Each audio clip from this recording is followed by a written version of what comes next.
जय श्री कृष्णा, राधे राधे। आप सभी भक्तों का प्रेम और ज्ञान के इस पवित्र स्थान राधा कृष्णा भक्ति कथा में दिल से स्वागत है। प्रिय मित्रों, यदि आप अपने जीवन में शांति और उद्देश्य खोज रहे हैं, यदि आप अपने तनाव और मोह को हमेशा के लिए त्यागना चाहते हैं, तो यह स्थान केवल आपके लिए है। हमारा यह चैनल श्री भगवद गीता के पावन ज्ञान को सरल और व्यवहारिक रूप से आप तक पहुंचाने के लिए समर्पित है। हमने अपने चैनल पर गीता का पाठ आरंभ किया है, जहां हम 18 अध्याय की गहना यात्रा पर निकल चुके हैं। यदि आप भी अभी तक इस यात्रा से नहीं जुड़े हैं, तो हमें विनम्र आग्रह करते हैं, शीघ्र ही हमसे जुड़े। यह केवल ज्ञान नहीं, यह आपके जीवन की जड़ी बूटी है। पिछले अध्याय अर्जुन विषाद योग में हमने देखा कि कैसे अर्जुन मोह और शोक के गहन अंधकार में डूब गए थे। आज हम उस मोड़ पर हैं जहां से ज्ञान का प्रकाश फूटता है। आज हम शुरू कर रहे हैं श्री भगवद गीता का द्वितीय, दूसरा सबसे महत्वपूर्ण अध्याय, संख्या योग, 4 भागों का गहन महापाठ। अर्जुन का समर्पण और शिष्य तब स्वीकार। अर्जुन ने अपने सभी तर्कों को त्यागा और पूर्ण समर्पण किया। अर्जुन की यह शरण ही आज के युवा के लिए सबसे बड़ी सीख है। जब आपकी अपनी बुद्धि काम करना बंद कर दे, तनाव या मोह में हो, तो अपने अहंकार को त्याग कर सही मार्गदर्शन, गुरु, धर्म, गर्था या विवेक को स्वीकार करें। यही ज्ञान का प्रवेश द्वार है। श्री कृष्ण ने सीधे कहा, तू ना शोक करने योग्य के लिए है, शोक कर रहा है। श्री कृष्ण सीधे अर्जुन के मानसिक स्वास्थ्य पर प्रहार करते हैं। शोक या दुख हमेशा अज्ञान का परिणाम होता है। ज्ञानी व्यक्ति यही जानता है कि शोक करने से कोई समाधान ही नहीं होता। हम अपनी प्रोफाइल, अपने लाइक्स या किसी पुराने रिश्ते के खो जाने पर घंटों शोक करते हैं, जो अस्थायी है। श्री कृष्ण कहते हैं, ज्ञानी इन अनित्य चीजों के लिए शोक नहीं करता। बाहरी युद्ध, भीतरी युद्ध। युद्ध का दृश्य केवल बाहरी नहीं है, हमारे अंदर का युद्ध है। हमारी अंधी इच्छाएं। धृतराष्ट्र हमारी अंधी इच्छाएं, कौरव क्रोध, अहंकार का लोभ, पांडव धर्म, सत्य, निष्ठा। विषाद का योग, अर्जुन का दुख, मोह से मुक्त के लिए पहला और जरूरी कदम है। अब आत्मा का ज्ञान, संख्या योग की मुख्य शिक्षा है। जैसे शरीर बचपन, जवानी और बुढ़ापे में बदलता है, पर आत्मा वहीं रहती है, उसी प्रकार आत्मा एक शरीर छोड़कर दूसरे शरीर को ग्रहण करती है। जीवन में असफलताएं, बदलाव या किसी रिश्ते का अंत एक पुराना शरीर छोड़ने जैसा है। उस पुराने शरीर के लिए रोना अज्ञान है। परिवर्तन को स्वीकार करना ही विज्ञान है।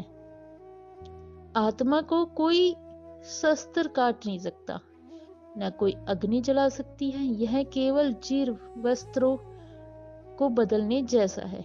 हम अपनी पहचान, आत्मा को धन, पद, प्रसिद्धि जैसे वस्त्रों से जोड़ लेते हैं। जब ये वस्त्र फटते हैं या खो जाते हैं, तो हमें लगता है कि हम नष्ट हो गए हैं।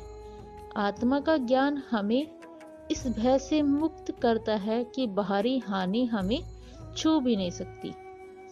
सर्दी, गर्मी, सुख, दुख इंद्रियों के विषय है।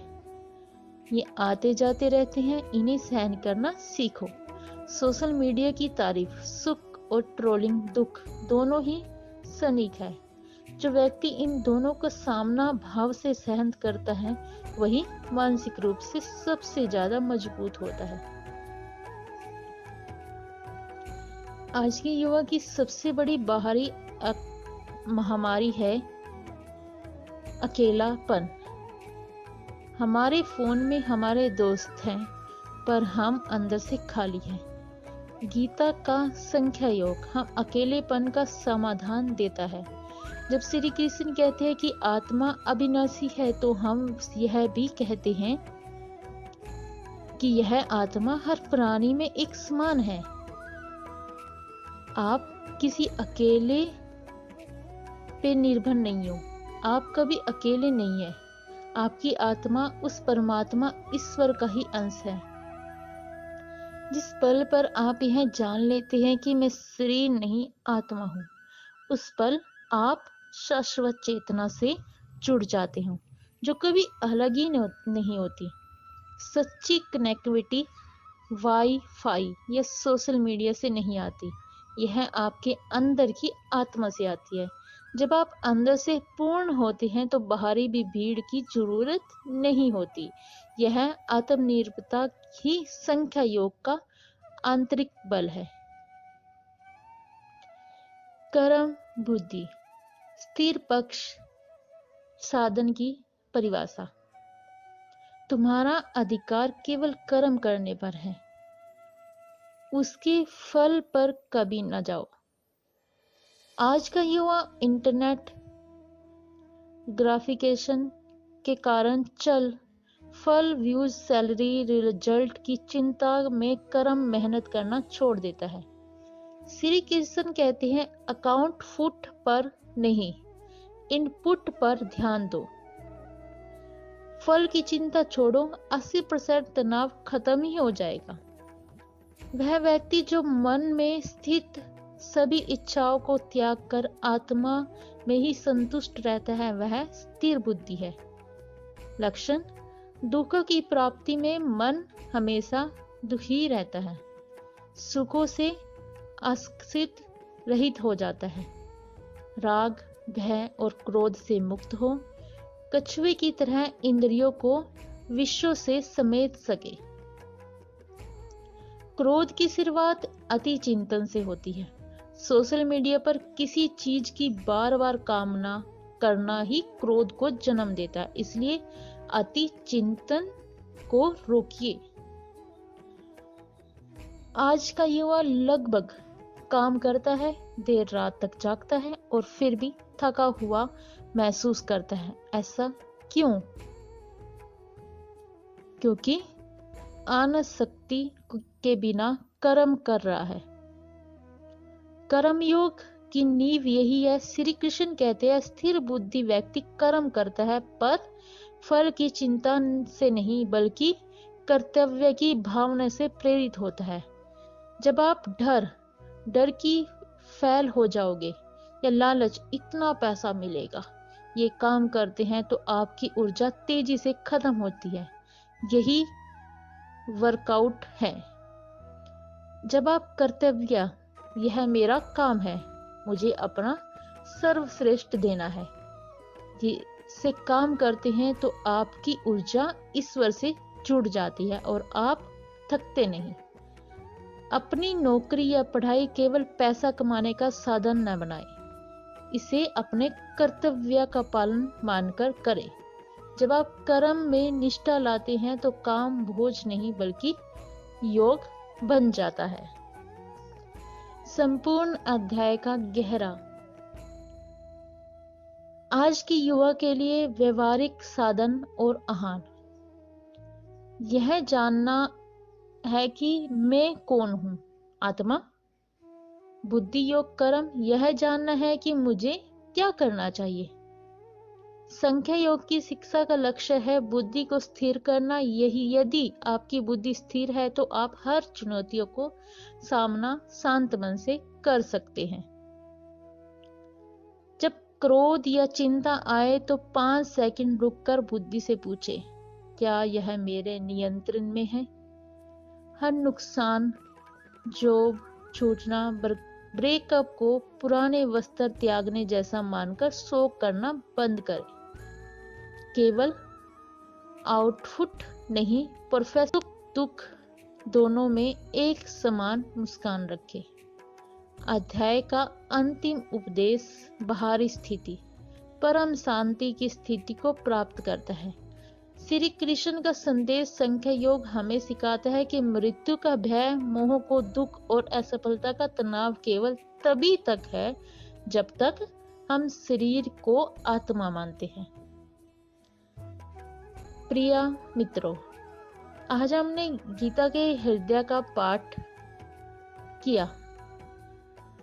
यह ज्ञान केवल सुनने के लिए नहीं बल्कि जीवन में उतारने के लिए बातें हैं। मैं एक बार फिर आप सभी को आग्रह करती हूँ कि गीता का पाठ में दिल से जुड़े। अब हम गीता के दूसरे अध्याय के सबसे महत्वपूर्ण और निजी पहलू पर आते हैं, हमारे रिश्ते, जो हमारे जीवन के बड़े निर्णय हैं। अर्जुन का मोह अपने भाव-बंधुओं से था। आज हमारे सबसे बड़ा मोह रिश्तों से रखी हुई अपेक्षाएं। हम चाहते हैं कि दूसरा व्यक्ति हमेशा हमारी इच्छा के अनुसार व्यवहार करे। श्री कृष्ण कहते हैं कि आप केवल अपना प्रेम और निष्ठा दे सकते हो, आपका कर्म। आप यह तय नहीं कर सकते कि बदले में आपको कितना प्रेम, सम्मान या समय मिलेगा, मतलब फल कितना मिलेगा। जब आप फल की अपेक्षाएं और आसक्ति छोड़कर अपना कर्तव्य निभाते हैं तो आपका रिश्ता हल्का हो जाता है। आप शांति पाते हैं क्योंकि आपको आपकी खुशी दूसरे के व्यवहार पर निर्भर नहीं करती। यह रिश्तों में अखंडित शांति पाने का एकमात्र मार्ग है। अर्जुन को पता नहीं था कि युद्ध करना धर्म है या युद्ध छोड़ देना धर्म है। जब आप आत्मा को जान लेते हो संख्या, जो आप शरीर के मन के अस्थिर विचारों के से ऊपर उठ जाते हैं। जब आप बड़े करियर, विकल्प, विवाह या जीवन दिशा तय करते हैं तो खुद से पूछिए, क्या मैं यह निर्णय डर, फेलियर का डर, समाज का डर से ले रहा हूं या मोह और क्रोध का परिणाम है? या क्या यह मेरा कर्तव्य है और यह आत्म सत्या पर आधारित है? स्थिर बुद्धि व्यक्ति जानता है कि परिणाम चाहे जो भी हो, अपने धर्म के मार्ग पर चलकर अपना शुद्ध कर्म किया जाए।